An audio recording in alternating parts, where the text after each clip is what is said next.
Olá, bom dia a todos e todas que nos assistem nesta manhã de domingo. Que Deus abençoe o seu dia. Que Deus fale ao seu coração também, como tem falado ao meu. E que esse tempo de estudo da palavra de Deus seja um tempo de crescimento, de aperfeiçoamento da nossa vida com Deus. Estamos estudando o livro do profeta Jeremias. Nós queremos saber o que o profeta tem a nos ensinar sobre a fé hoje. E temos seguido esse programa de aulas de tal maneira que temos a nossa 12ª aula e que é a penúltima aula do nosso curso. Estamos quase chegando ao final dessa jornada e se você a fez conosco, espero que tenha feito muito bem para a sua vida. E se você perdeu alguma aula, você pode acessar aí na nossa página a playlist do livro do profeta Jeremias e você será abençoado nesse sentido. Como nós temos falado, todas as nossas aulas, nós temos um material disponível gratuitamente para você acompanhar. É um presente de nossa igreja para você. Você pode acessar aqui, bem do lado no chat, no link que eu acabei de colocar, ou então aqui embaixo nas descrições do vídeo. Logo aqui nas descrições do vídeo. Você acessa o blog da nossa igreja e tem acesso, e tem ali várias apostilas, também a apostila do profeta Jeremias. Será muito bom para você guardar para a sua vida, tá bom? Bem, gente, vamos passar a nossa apresentação e eu espero que você acompanhe aí da sua casa, no seu local de trabalho, onde você estiver, essas reflexões sobre a palavra de Deus. Aproveite para se inscrever no canal, para curtir esse vídeo e para compartilhar em suas redes sociais. É uma maneira de você servir ao Senhor, é uma maneira de você trabalhar junto com a nossa igreja nesse ministério tão importante que é de estudar a palavra de Deus, de compartilhar aquilo que Deus tem falado ao nosso coração. Está aqui a nossa apresentação. Nós estamos agora na aula de número 11, nesse momento tão auspicioso, como diziam. Aliás, não, é o número 12, desculpa aí. Estou aqui olhando erroneamente, porque eu estou pensando na aula passada, que era a aula sobre oração. Você lembra disso? Que ele falou muito bem ao meu coração.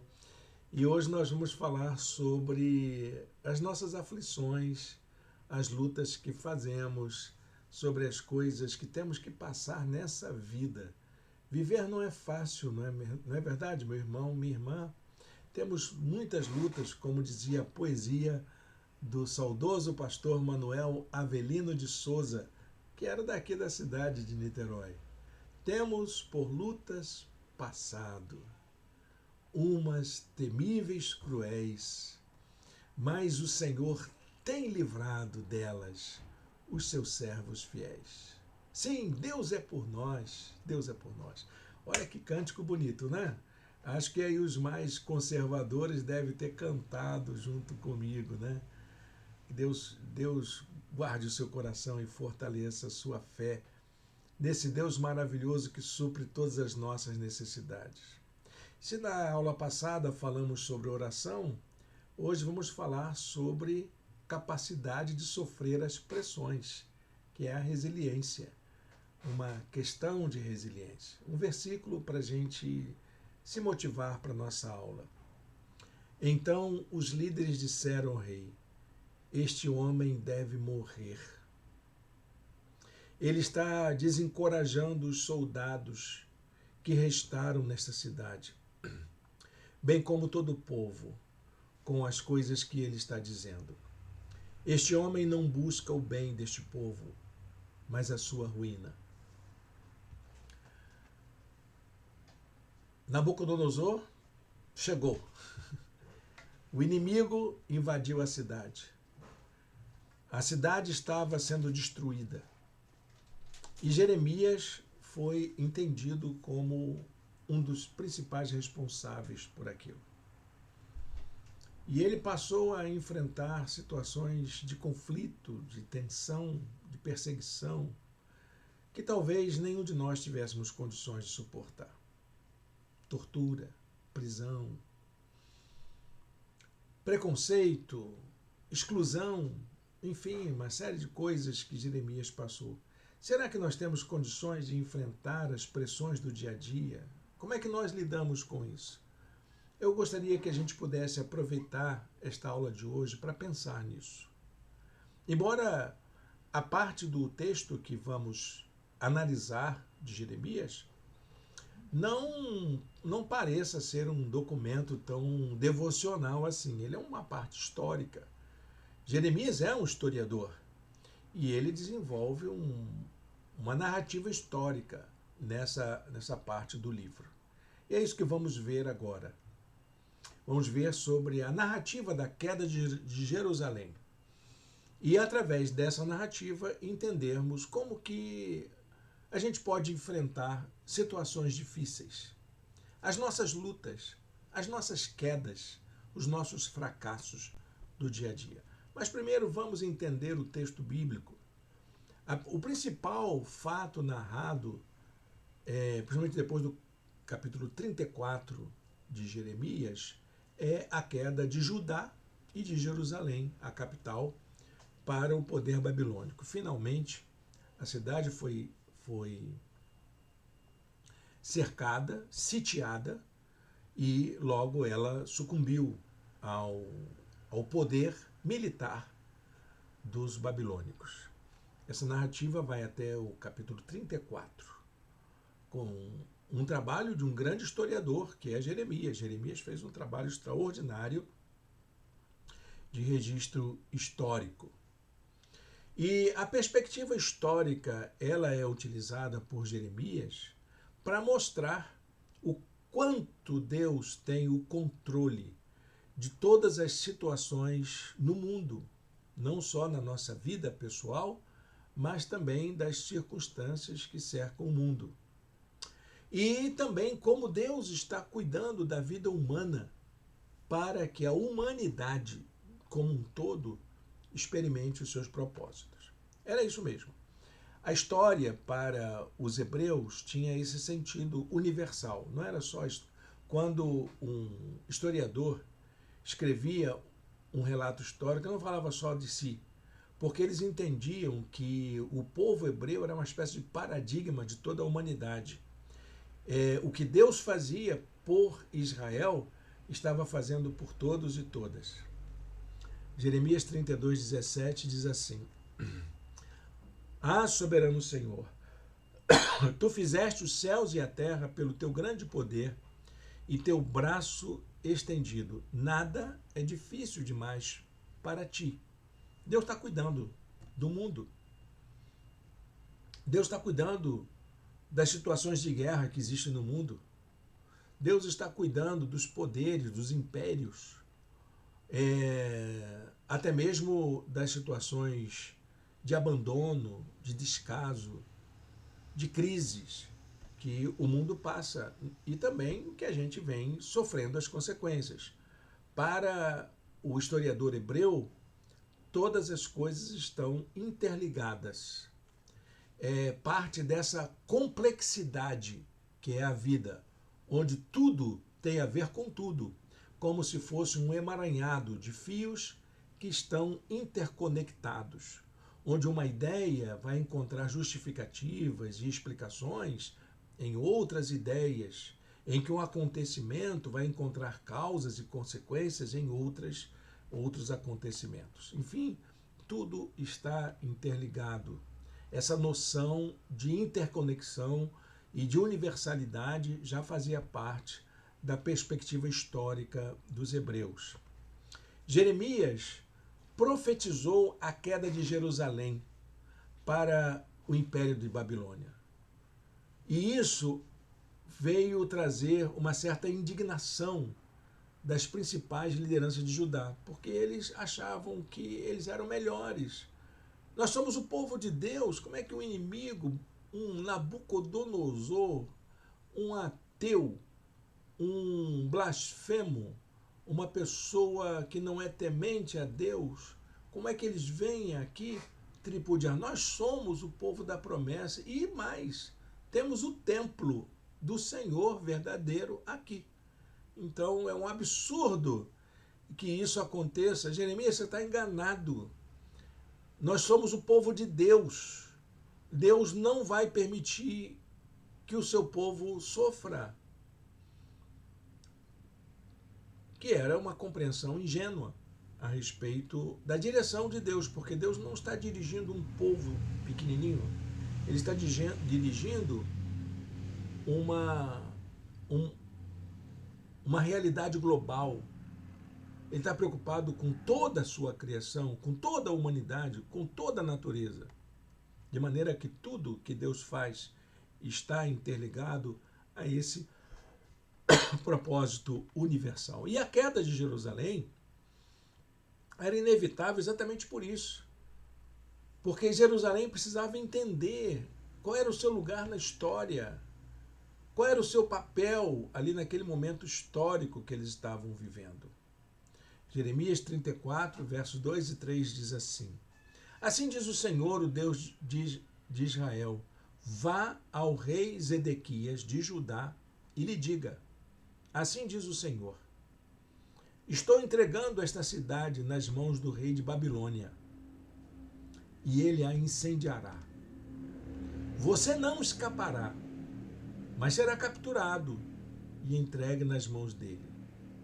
Com os seus próprios olhos, você verá o rei da Babilônia, e ele falará com você face a face, e você irá para a Babilônia. Eu acho que como profeta eu teria medo de colocar isso em prática. Mas Jeremias não teve medo, ele foi lá e falou isso para Zedequias. E isso foi algo assustador, porque Zedequias era o rei da confiança de Nabucodonosor. Foi Nabucodonosor quem o colocou no trono. E ele iria ver, então, esse seu padrinho, né, o seu tutor, pela primeira vez, face a face, mas não mais como um tutor, mas como um dominador. Enquanto o exército babilônico avançava na direção de Jerusalém e ia tomando as cidades vizinhas, Jeremias propõe uma ação, um gesto, para demonstrar mudança, conversão, para trazer o povo a um entendimento, a um temor de Deus, para tentar evitar o pior. Essa atitude era ligada à situação socioeconômica da nação de Jerusalém. Ele chegou para os ricos e propôs, olha gente, para os patrões, enfim, pegue os seus escravos hebreus, esses hebreus, irmãos de vocês, patriotas como vocês, esses cidadãos e cidadãs que vocês escravizaram, e liberte. Trate com dignidade. Deixa de tratar como cidadão de segunda categoria e transforme a eles em cidadãos dignos dos seus direitos. Façam isso. As lideranças até gostaram. Assim diz, todos os líderes e o povo que firmaram esse acordo de libertação dos escravos concordaram em deixá-los livres e não mais os escravizaram. O povo obedeceu e libertou os escravos. Ah, que legal. Resolveu então um problema, mas não. A elite é perversa. Eles não gostaram disso, não. Eles não viram. Então, quiseram retomar a escravidão. Eles quiseram restaurar a escravidão, que é mais ou menos um pouco da história do Brasil, né? Que a libertação dos escravos, dos negros da escravidão, não foi muito bem vista pela elite. Tanto é que a gente ainda enfrenta esse racismo estrutural que nega direito às populações negras no país até hoje. Até hoje. Quando se fala em política de cotas, em direitos antirracistas, nós estamos lidando com uma situação perigosa. Há muita gente que ainda não se conforma com o fim da escravidão. E até mesmo a justiça trabalhista, ela acaba desbaratando algumas propriedades que ainda mantêm trabalhadores sobre o regime semelhante ao de escravidão nos dias de hoje. Porque a elite não gosta disso. Direito do trabalhador é um assunto que as elites não gostam. Então, não foi diferente em Jerusalém. Durou pouco tempo essa decisão. A elite escravagista não se conforma em ter que abrir mão do trabalho forçado e da baixa remuneração dos trabalhadores. Seja lá em Jerusalém naquela época, seja no Brasil de hoje, seja em qualquer lugar do mundo. Isso foi um problema sério. Jeremias 34:11 diz: mas depois disso mudou de ideia e tomou de volta os homens e mulheres que havia libertado e tornou a escravizá-los. Ou seja, tornou a explorá-los, a exigir trabalho forçado, a pagar pouco pelos seus direitos, enfim. A situação de desigualdade social voltou. E o que era necessário para o povo mostrar uma disposição de temor a Deus era realmente eliminar aquilo que causava a desigualdade social. E isso não aconteceu. As consequências dessa atitude foram a derrota da nação e a total falta de esperança do povo. A nação foi destruída e a esperança das pessoas junto com ela. O que vai acontecer depois disso? Não sei. Tivemos o cativeiro do Egito alguns séculos passados, e isso foi horrível, durou 400 anos. Como é que vai ser agora, quando voltamos outra vez para o cativeiro? Então, não só foi derrotada a nação, como também foi derrotada a esperança. E Jeremias, então, é orientado por Deus a escrever toda essa profecia para registro histórico. Então ele chama o seu secretário, que era, na época, era chamado de amanuense, né? Era o secretário dele, que é o profeta, também profeta Baruque. Na literatura apócrifa do Antigo Testamento, nós encontramos livros de Baruque também, né? Ele também escreveu outras obras. Ele é uma pessoa muito importante na história de Judá, na história dos hebreus. E então Jeremias é orientado por Deus a colocar tudo isso no papel. E ele dita para Baruque aquilo que ele tinha falado. Pegue um rolo e escreva nele todas as palavras que lhe falei a respeito de Israel, de Judá e de todas as outras nações, desde que comecei a falar a você durante o reinado de Josias até hoje. Está lá em Jeremias 36, versículo 2. Esse registro é legal porque é a maneira da gente compreender como que a profecia migrou ou evoluiu, né, da fase oral para a fase escrita. Porque a profecia ela era marcada por uma oralidade. E na época dos grandes profetas, na época das profecias, onde os livros surgiram, essa tradição oral transformou-se em tradição escrita, em produto textual. E Jeremias ele demonstra como que isso é feito. Geralmente havia uma pessoa, um auxiliar, os historiadores chamam de amanuense. Na nossa perspectiva de hoje, diríamos que é um secretário ou um assistente, um escrivão, né, que vai registrar. O profeta, ele fala, ele continua com a sua tradição oral, mas o escrivão, o assistente, ou o secretário, ou amanuense, como você queira, ele faz o registro histórico. E essa pessoa era Baruque, o assistente do profeta. O conteúdo do livro, então, foi levado para o rei. Só que foi lido assim pelas instâncias menores primeiro até chegar ao rei. Então, cada grupo que lia as profecias do livro, o livro de profecias de Jeremias, ficava assustado. Assim, olha, o rei tem que saber disso. E Jeremias, então, enfrenta uma perseguição. Quando chega ao rei, esse livro ele é queimado, ele é destruído. Acho que é mais ou menos isso, né? Nenhuma autoridade gosta de ouvir críticas a si.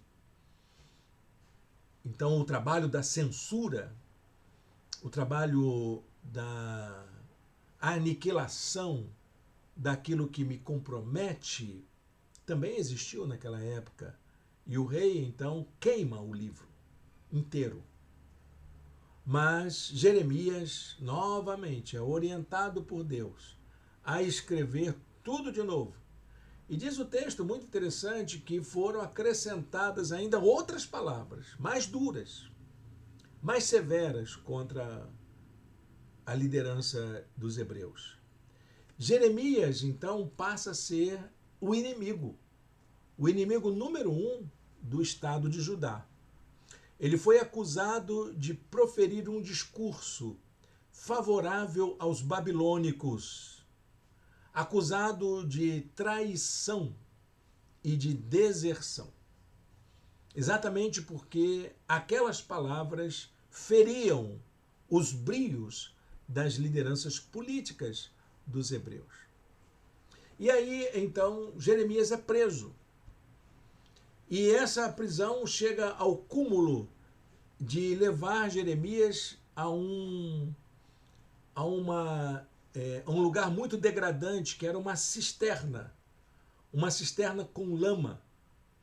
E diz a palavra de Deus que quando Jeremias foi colocado nessa cisterna, ele afundou na lama para que viesse a morrer abandonado, com fome, com sede, ali dentro daquela masmorra improvisada, uma cisterna abandonada, onde ele ficava ali afundado na lama. Claro que teve gente que trabalhou, que achou isso um absurdo, que achou que foi um ato de tamanha maldade do rei. E então trabalharam para que Jeremias fosse tirado daquela situação, daquela cisterna. Havia um oficial do rei de nacionalidade etíope, chamado Ebed-Meleque, e aí ele trabalha, diz, olha, está lá o camarada, ele falou uma coisa, ele está lá sendo acusado por aquilo que ele falou. É o crime mais desnecessário de se acusar. Ele não matou ninguém, ele não roubou ninguém, ele não fez nenhuma traição, ele apenas falou, ele fez um discurso.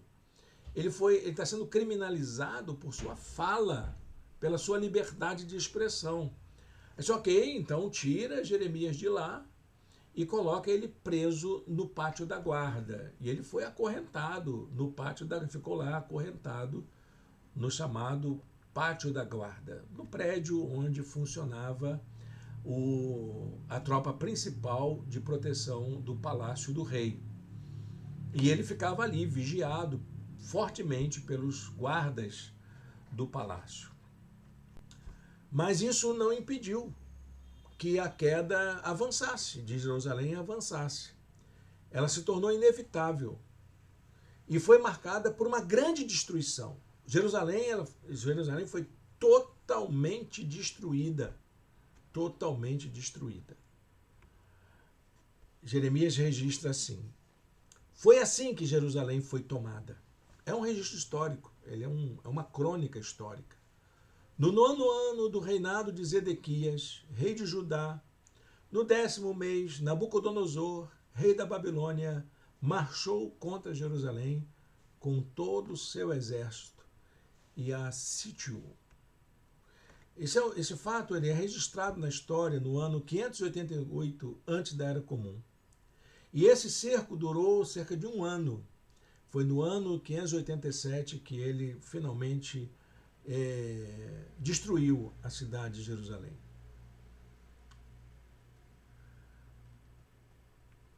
Os relatos da queda vão ser melhor encontrados no livro de Jeremias, no último capítulo.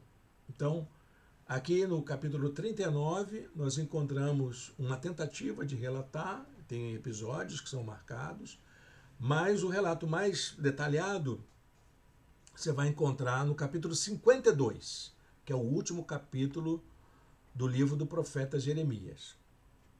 E tem alguns atos culminantes que ficaram marcados na história do povo. Primeiro, a demolição da muralha. A muralha foi totalmente demolida. No dia novo do quarto mês, do 11º ano do reinado de Zedequias, o muro da cidade foi rompido. Ele foi aberto, demolido, para dar passagem aos soldados do exército babilônico. Segundo, a eliminação dos nobres. Toda aquela nobreza foi atacada. Em Ribla, o rei da Babilônia mandou executar os filhos de Zedequias diante dos seus olhos e também matou todos os nobres de Judá. Toda a nobreza ela foi eliminada. Zedequias foi preso, o rei foi aprisionado. Mandou furar os olhos de Zedequias e prendê-lo com correntes de bronze para levá-lo para Babilônia.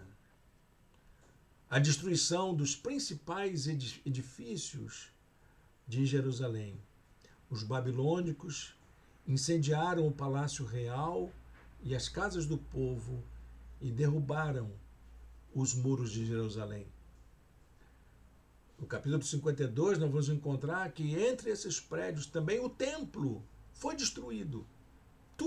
Todas as edificações da cidade foram arrasadas. Quinto, a deportação do povo para o cativeiro. Nebuzaradã, o comandante da guarda imperial, deportou para a Babilônia alguns dos mais pobres e o povo que restou da cidade, juntamente com o restante dos artesãos e aqueles que tinham se rendido ao rei da Babilônia. Foram levados cativos para serem escravos em Babilônia. Sexto, o saque dos utensílios do templo.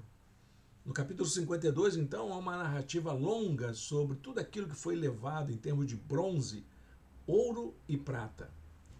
Eu fiz um pequeno recorte aqui para a gente entender toda a dimensão do texto, mas você dá uma olhadinha lá na Bíblia que você vai ver o quanto foi levado de Jerusalém, quanto de riqueza foi levado de Jerusalém que estava no templo. Os babilônios levaram todo o bronze para a Babilônia, inclusive as colunas, os capitéis das colunas, que eram tudo de bronze. Também levaram embora todos os utensílios de bronze usados no serviço do templo, bacias, panelas, tudo. Tudo que era feito de ouro puro ou de prata. Então o saque foi completo, né? Algumas pessoas foram poupadas dessa desolação. E dentre essas pessoas que foram poupadas, Jeremias ele salienta dois grupos. O primeiro, o grupo dos mais pobres. Somente alguns dos mais pobres do povo, que nada tinham, esses foram poupados. E o outro que foi poupado é o próprio profeta. Nabucodonosor, rei da Babilônia, deu ordens a respeito de Jeremias a Nabuzaradã, o comandante da guarda imperial. Vá buscá-lo e cuide bem dele. Não o maltrate, mas faça o que ele pedir. Bom, essa desolação criou uma nova situação dentro de Jerusalém, dentro da terra do povo de Deus, né? Jeremias foi o portador de uma palavra que estimulava essa resistência aos tempos difíceis que o povo de Judá estava enfrentando naquela circunstância. Eles precisavam ser fortalecidos, amparados, consolados naquela situação. E Jeremias foi um instrumento de Deus para isso. A forma com que lidamos, então, com essas nossas crises, que representam muito bem esta ação do profeta no meio da aflição, e por isso ele foi poupado, tem a ver com aquilo que os psicólogos têm chamado de resiliência. O que é resiliência? Resiliência é um termo que vem da física, que demonstra a capacidade de resistência de um corpo, de uma massa, para resistir, para enfrentar pressões. E como é que a gente enfrenta as pressões da vida? Até que ponto nós somos capazes de enfrentar as situações da vida? Isso é resiliência. E a função profética traz a nós essa palavra de esperança, de fortalecimento. É aí que eu gostaria de tirar lições para a nossa vida. A mensagem profética traz lições sobre como podemos enfrentar tempos difíceis. Como é que isso é possível? Jeremias foi usado por Deus no meio daquela crise, no meio da invasão do inimigo. Jeremias foi usado por Deus para levar uma palavra de esperança e de consolo para o povo. Primeiro, eles precisavam confiar nas promessas divinas. Segundo, nessa situação, o povo judeu que escapou da destruição dos babilônicos foi orientado a permanecer firme e perseverante nas suas ações. Não desistam. Deus não vai desamparar vocês. Jeremias dizia isso com insistência. Não tenham medo do rei da Babilônia, a quem vocês agora temem. Não tenham medo dele, declara o Senhor, pois estou com vocês e os salvarei e os livrarei das mãos dele. O profeta, então, ele se levanta para dizer para que as pessoas pudessem ter esperança nas promessas divinas. Segundo, o povo precisava ter discernimento sobre as condições históricas concretas em que eles estavam inseridos.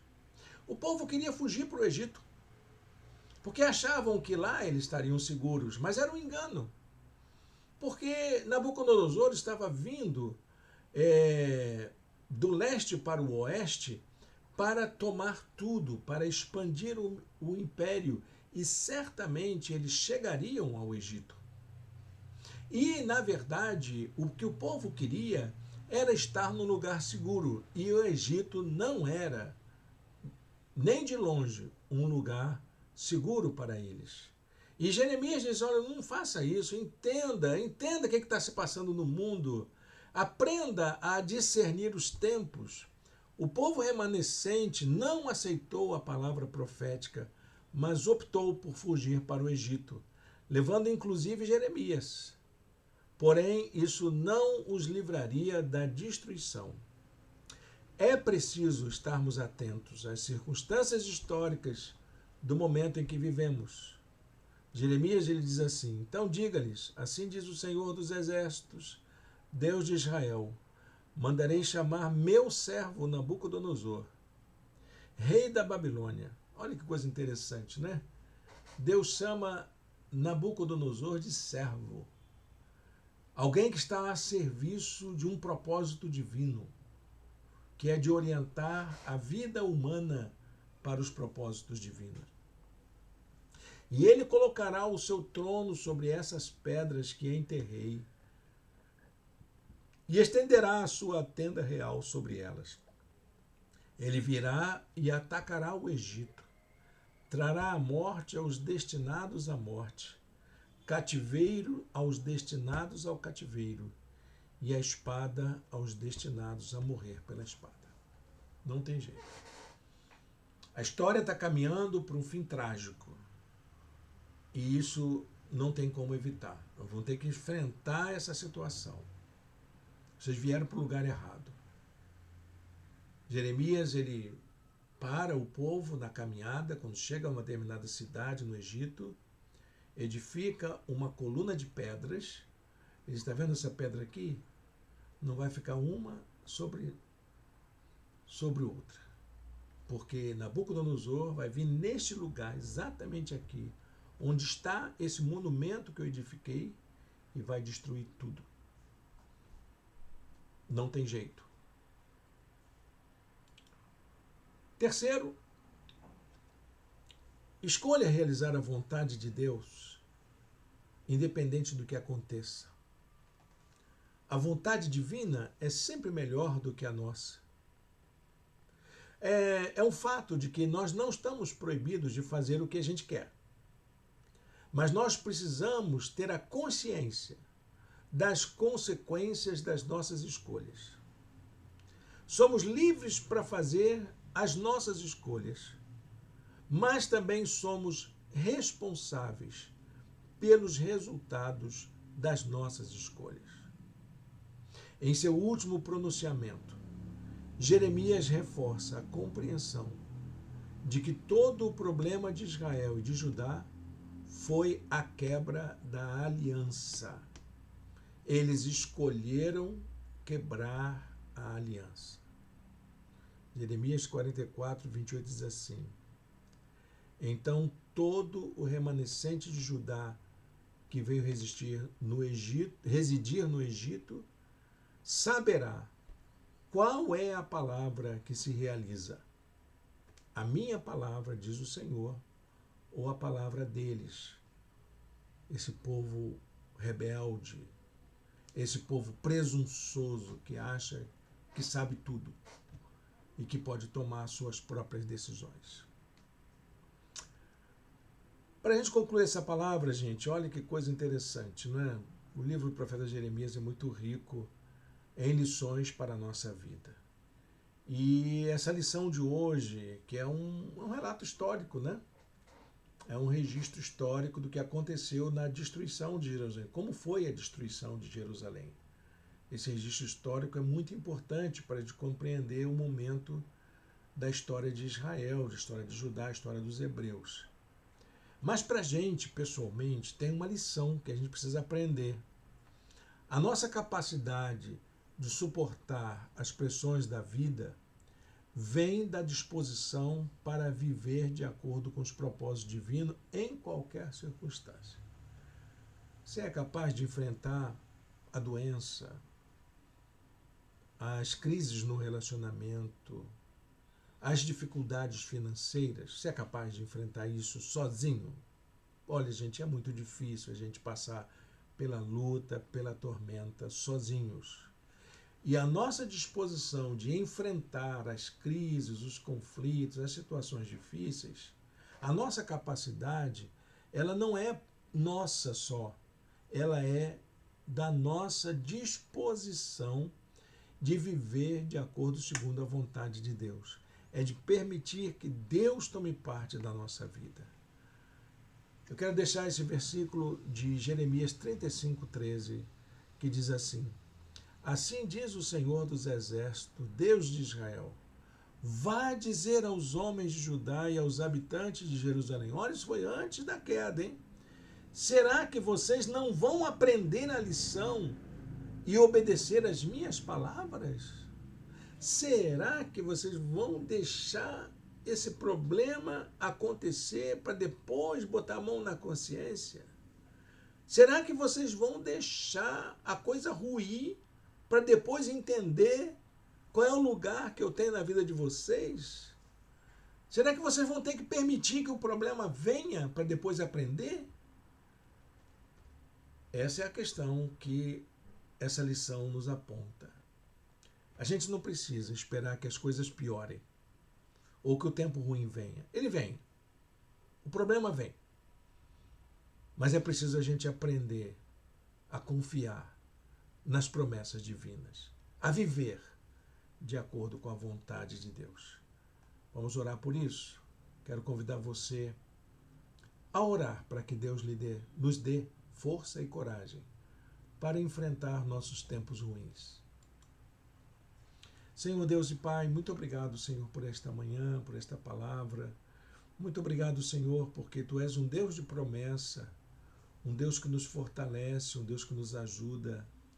E não permita, Senhor, que a gente espere os tempos difíceis virem, mas que a gente aprenda a obedecer ao Senhor, a viver de acordo com a Tua vontade, a colocar, ó Deus, os Teus planos em primeiro lugar na nossa vida.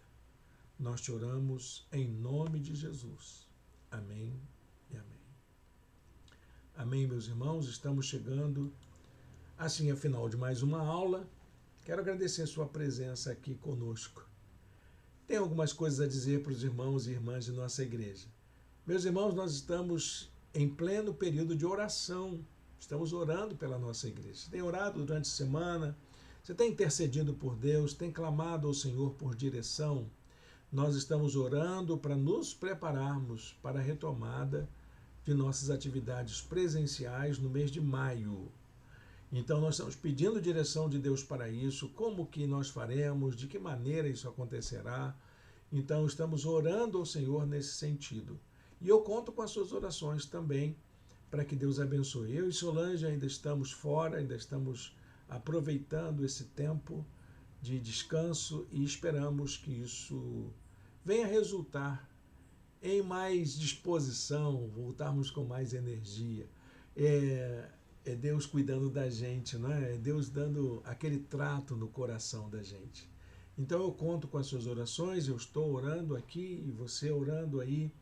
Deus vai dar a sua direção com certeza, ok? Logo mais às 18 horas, mais uma mensagem da nossa série sobre as dimensões comunitárias do discipulado.